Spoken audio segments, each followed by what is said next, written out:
Eu já tenho o New Tecnoscópio há uns 2 anos e ele tem me ajudado muito a resolver os defeitos mais cabulosos nos sistemas de injeção eletrônica e eletrônica embarcada dos veículos.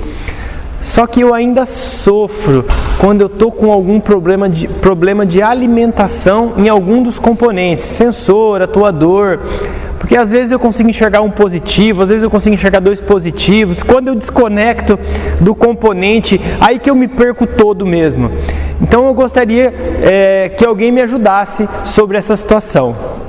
Gente, eu sou o Celso da Mecânica Avançada e essa é uma pergunta de um dos nossos inscritos do canal Mecânica Avançada. E vamos tentar esclarecer isso agora. Segue a vinheta.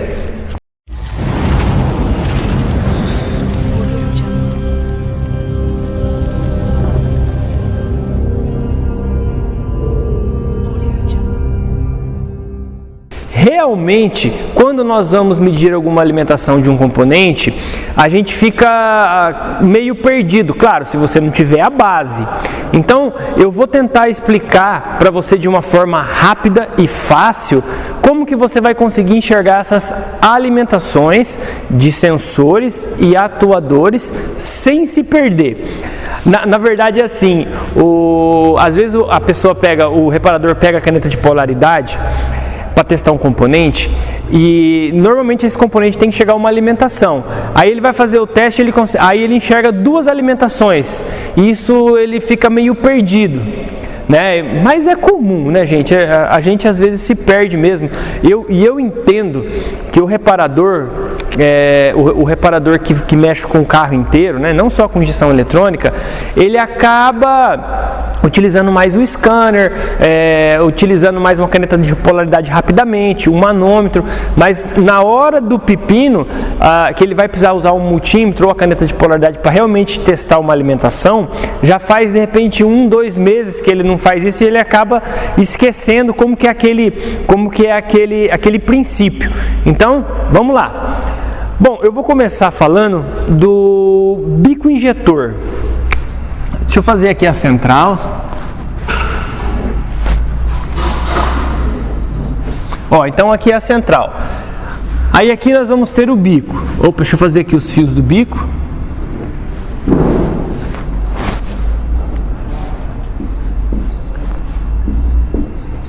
Ó, o bico injetor, ele tem 2 fios, tá? Errei aqui, hein? Um fio dele não é ligado na central. Quando ele é injeção indireta, um fio dele vai ser o quê? Vai ser um positivo, normalmente do relé principal, tá? Então aqui é o bico injetor. É escrever aqui, bico. Aí o que acontece, gente? Você vem com a caneta de polaridade, deixa eu pegar a caneta de polaridade aqui. Você vem com a caneta de polaridade Flex Test Advanced, essa mercadoria preparada aqui pra gente, tá?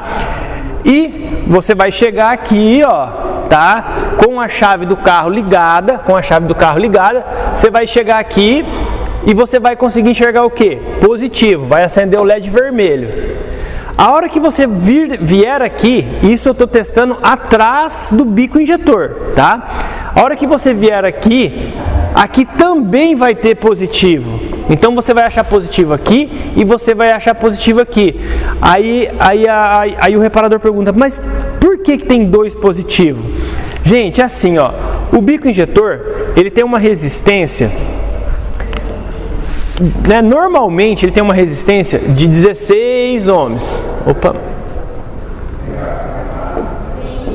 16 ohms. E essa resistência é uma resistência pequena. E o que acontece?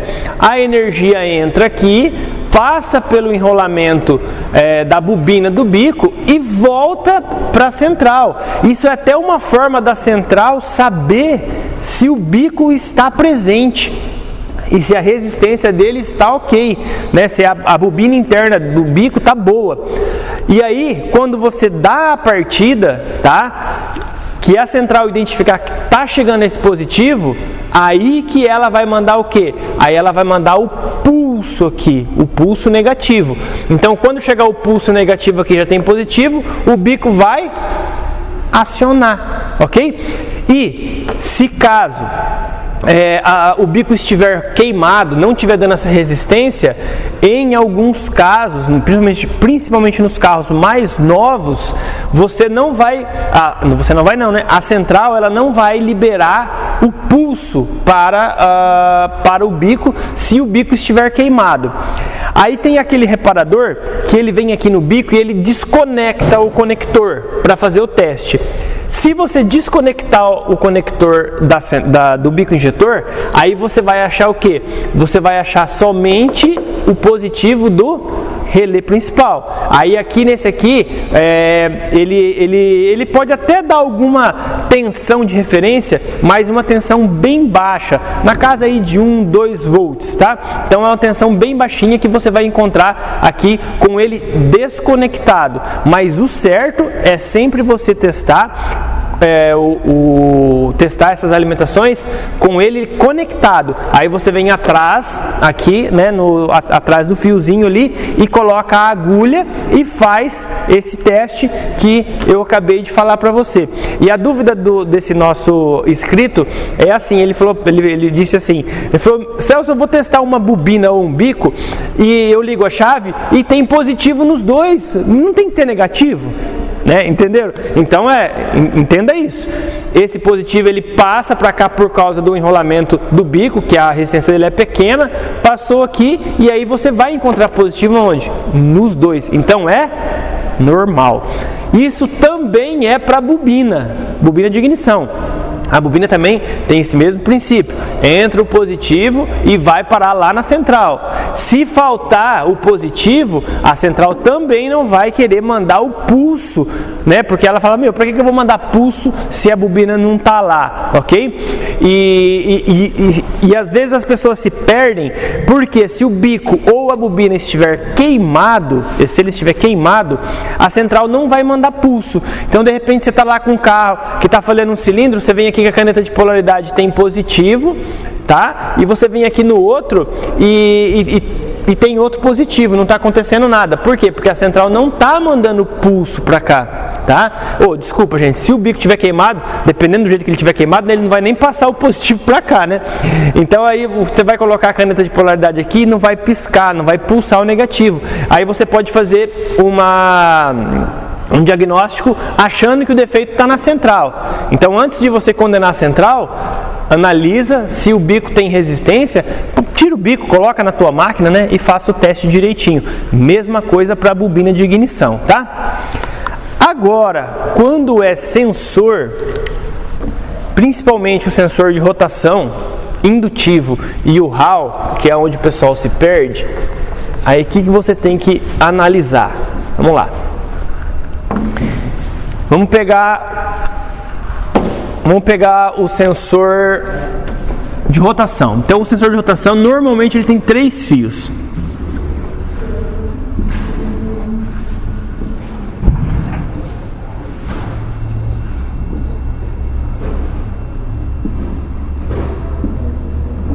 Olha lá, normalmente ele tem 3 fios. Eu vou colocar aqui primeiro o Hall, tá? Primeiro o sensor Hall. Então, o sensor Hall ele está conectado na central, tá, gente? Ele está conectado. Então, ele vai, com a caneta de polaridade, você vai achar o quê? No primeiro fio, você vai achar 5 volts. É lógico, essa ordem é aleatória, né? No segundo fio, nós vamos ter o sinal de quem? Sinal lá da roda fônica. E o terceiro fio nós vamos ter o quê? Um terra, tá? Então nós vamos ter uns 5 volts normalmente, um sinal e um terra. Quando você está com dúvida do sensor, você já vem aqui com o osciloscópio, coloca aqui o newtecnoscópio aqui no sinal e vai analisar a onda. E a dúvida do amigo é exatamente essa. Ele coloca aqui e não tem o sinal. Por quê? Porque às vezes não tem alimentação. Aí ele precisa fazer os testes de alimentação. Então o que ele tem que fazer? Ele vem aqui, ele pega a caneta de polaridade e ele vai com o chicote conectado no sensor, tá? O que você vai achar? Carro desligado, chave ligada, você vai encontrar 5 volts tá? Você tem que encontrar 5 volts. Se não estiver chegando 5 volts em um dos 3 fios, significa que a central não está enviando essa alimentação, tá? Aí não é culpa do sensor. Você tem que encontrar essa alimentação e tem que encontrar esse terra. Então você vai achar um 5 volts e um terra. Só que tem umas situações que o camarada ele encontra aqui, ó, 2 5 volts. Aí ele fala, ué, mas tem 2 5 volts. É que é assim, gente. Se você se na hora que o motor tá girando lá, ele parou no momento em que o sensor de rotação ele está enviando o pulso, você vai encontrar 5 volts aqui e 5 volts aqui. Então é normal isso acontecer, tá? Por isso que sempre é importante você analisar o que? Uma alimentação, um negativo e um sinal. E esse sinal dando partida no carro. E esse sinal, principalmente quando é sensor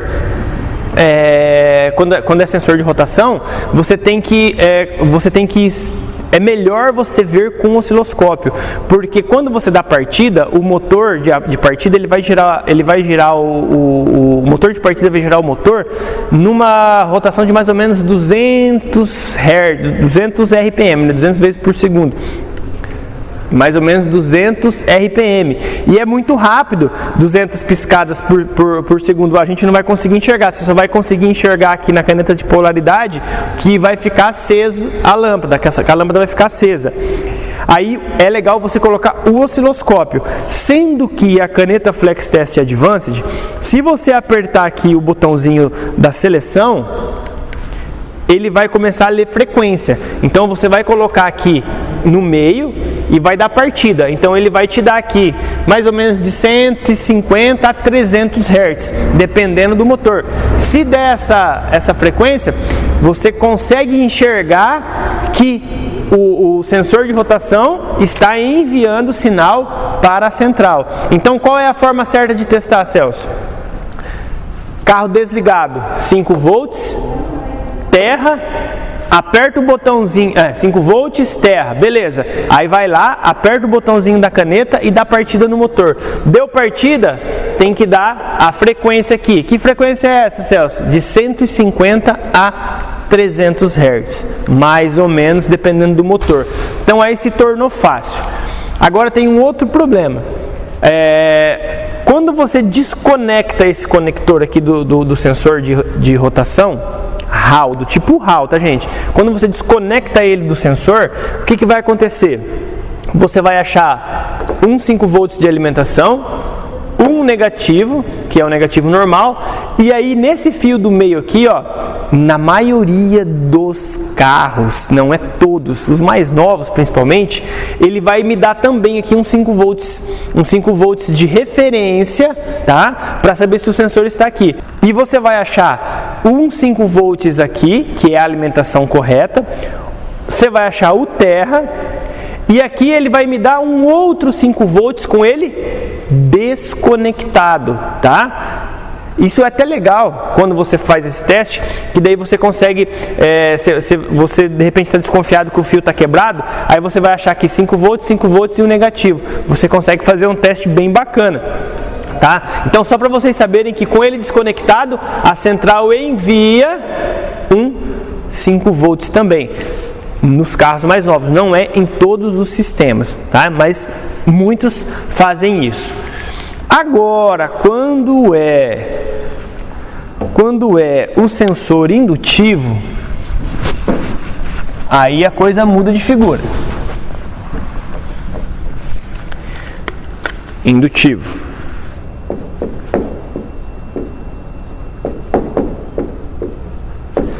Por quê, gente? Porque o sensor indutivo, ele não precisa de alimentação para funcionar. O sensor indutivo, ele não precisa de alimentação para funcionar. O próprio sensor gera a sua energia, porque ele tem um ímã na ponta, né? Toda aquela coisa que você já sabe. Mas o que acontece? Se você vier com a caneta de polaridade aqui, com ele conectado, e a chave ligada, você pode até achar uma tensão bem pequenina aqui, na casa de 1 a 2 volts, tá? Mas é só uma tensão de referência que a central envia para cá. Então desconsidere essa energia, tá? Desconsidere ela. O que importa é o quê? É ter continuidade daqui até aqui, daqui até aqui, tá? O terceiro pino, ele é um terra. O terceiro pino, ele é somente um aterramento de referência do sensor. Então o que importa para a gente aqui é esses dois pinos aqui. Quando você dá partida no carro, a central ela vai enviar pulso por aqui e pulso por aqui. Então vai ter dois fios enviando o sinal de pulso. Se você desconectar o sensor, desconectar o chicote do carro do sensor, o que você vai achar? Você vai achar um terra, você vai achar uma tensão pequena de referência aqui e uma tensão pequena de referência aqui, tá? Essa tensãozinha dá até para eu saber se o chicote está queimado, está estourado, está quebrado, até dá. Mas o legal mesmo é você pegar o multímetro e medir a continuidade, né? Você vai lá na central, desconecta o chicote da central, o conector da central, desconecta o conector do sensor e mede a continuidade aqui. Mede a continuidade com o multímetro aqui e mede a continuidade com o multímetro aqui. Tem a continuidade? Ok. Tem que colocar, vai dar partida, tem que funcionar. Quando você dá partida no carro, tá? Quando você dá partida no carro, se você não tem a caneta Flex Test Advanced, você não vai conseguir pegar nenhum tipo de sinal aqui, tá? Mas com a caneta de polaridade Flex Test Advanced, se você apertar o botão do meio aqui, ó, e você colocar aqui, você vai ver aqui também um pulso, tá? Você vai ver um sinal de frequência, né? Um pulso não, desculpa. Você vai ver um sinal de frequência nos dois fios, na mesma casa do sensor de rotação, de 150 a 300 Hz. Ele vai dar nos dois. Só que se você tem o osciloscópio, gente, é muito melhor você colocar o osciloscópio para fazer esse teste.